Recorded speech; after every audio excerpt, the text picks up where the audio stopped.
Hi there, Victor Pross speaking to you, anarchist artist. Today, just a quick, short little video on the subject of education. Nothing too dense, just a quick little say-so on something. It's regarding a article that I read, and from the newspaper. It's an article called "Education System Broken," and it's a article that was written by John Ferry. And I just wanted to read a few excerpts from it and make some occasional commentary as I go along.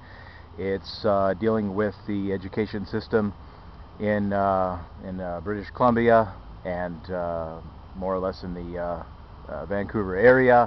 But it's interesting to note, though, that though it's dealing specifically with that area, it's the problems that it cites can be more universally applicable to wherever you have public education, or in a more pejorative terms, government indoctrination. And so the article is germane to North America. So if you don't live in Vancouver, don't feel that this video is irrelevant and wouldn't have no meaning to you. So just to dig in and read a few excerpts from the article, and it's not too indent, so let's just get to it. Okay, John Ferry writes, if you think the time's come to end the constant strife in BC's troubled public schools, you're in good company. Thomas Fleming, a University of Victoria emeritus professor, charges that our overly politicized school system is a rudderless, leaderless, and essentially broken. It is almost in every respect a system built for another age, he says. Okay, right there. It's a system built for another age. The reason why is because the public schooling system is such, the nature of it is such that it's not going to keep up with current market forces.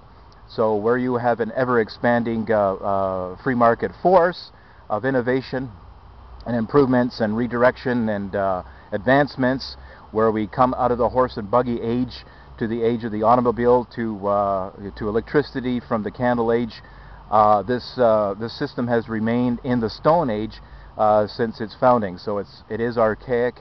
It is since public education has been introduced. There's been very little advancements in it, because it's the reason why it's in this frozen status quo is because it doesn't have to meet market forces. It's just something that's clamped down on the government. It's compulsory schooling. It's tax funded. Taxes being the initiation of force. Taxes are is theft, and it's worse than theft. Of course, it's under the threat of violence if you do not pay your taxes to fund these schools. There's no incentive for these politicians, for all the powers to be, to offer any improvements other to impose what they will, and they don't have to meet market forces where they can be ousted by competitors. They hold the guns, so that's why it's stagnant and eroded and basically archaic. Okay, now the article goes on. Bereft of energy and bold new ideas, Fleming adds, and I just explained the reason why it's bereft of bold new ideas.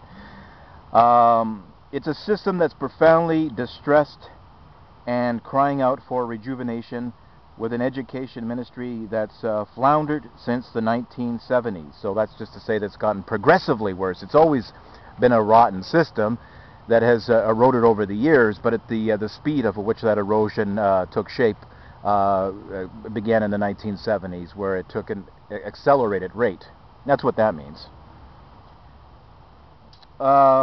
Indeed, the well-respected educational historian says Victoria's capacity to direct public schooling and determine educational quality is at its lowest point since its founding nearly 140 years ago. 140 years ago, this frozen status quo of public schooling that is not meeting the means and the ends to which it's been allegedly erected to educate children.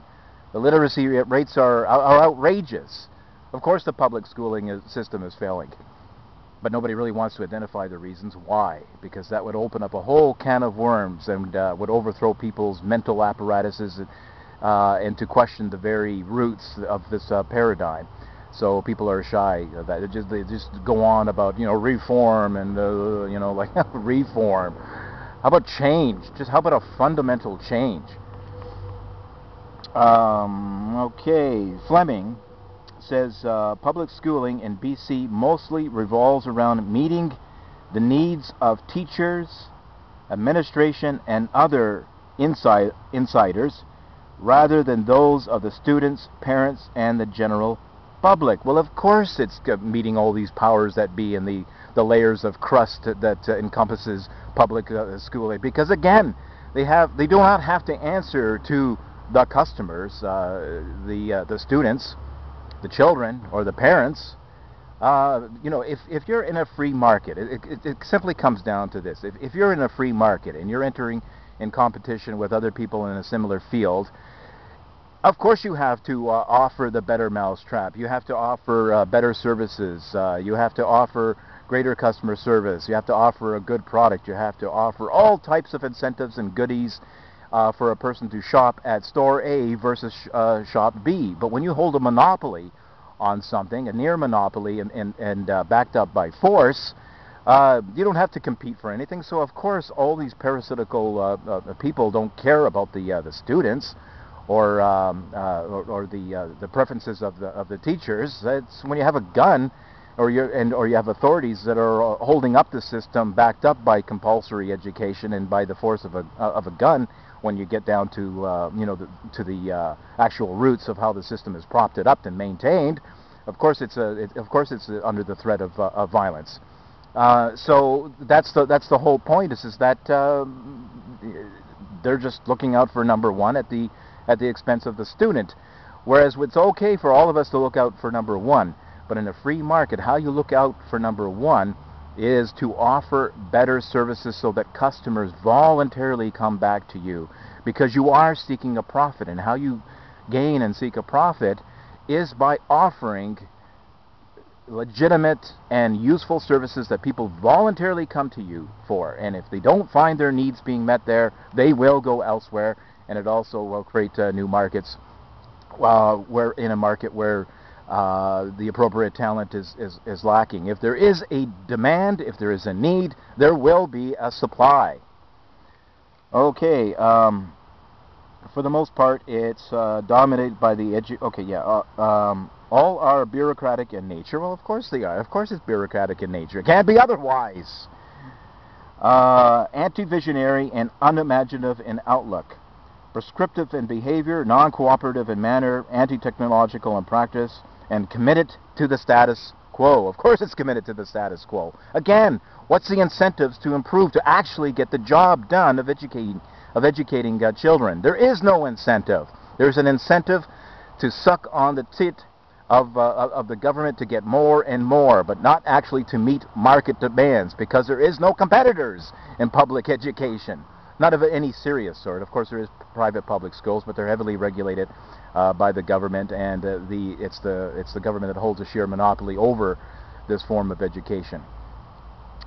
Let's see here. Educational leadership at the political level, though it's almost entirely lacking, because BC politicians generally realize the education portfolio is a political minefield. Well, of course the politicians realize it's a political minefield, and they're not dodging it and neglecting it, because they don't want to open up that can of worms. Because if they were actually to do something to affect change for the better, to actually educate children, then it would simply hand them that schooling over to market forces.